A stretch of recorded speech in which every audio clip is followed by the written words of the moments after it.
Le Premier ministre Sali Berisha a adressé jeudi ses félicitations aux citoyens de la Kosovo et aux responsables de ces institutions à l'occasion du 3e anniversaire de la déclaration d'indépendance de ce nouvel État, reconnu jusqu'à présent par 75 pays du monde ainsi que par la Cour internationale de justice.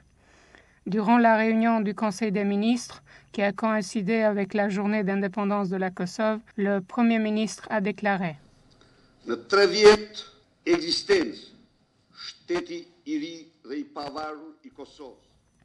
Durant ces 3 années d'existence, le nouvel État indépendant de la Kosovo est devenu un facteur important de paix et de stabilité en Europe du Sud-Est, qui a été reconnu par le monde libre dans son ensemble, mais aussi par beaucoup d'autres pays dans tous les continents. M. Berisha a considéré le 17 février comme l'un des jours les plus importants dans l'histoire de notre nation, parce que, comme il a souligné, avant et durant la Première Guerre mondiale, les Albanais étaient la nation la plus morcelée. Pavarësia e Kosovës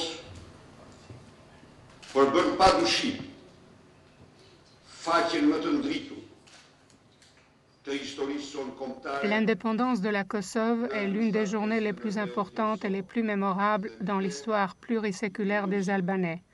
L'indépendance de la Kosovo marque indubitablement la page la plus brillante de notre histoire nationale, depuis les combats de notre héros national George Kastriot Skanderbeg jusqu'à nos jours.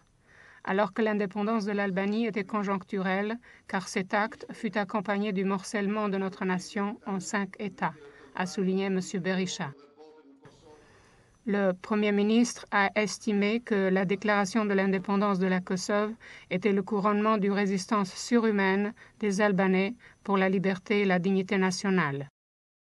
Shqiptarët e Kosovës jetojnë me qëndresën e tyre mbi njerëzore, me rezistencën e tyre totale, paqësore dhe traumatosur.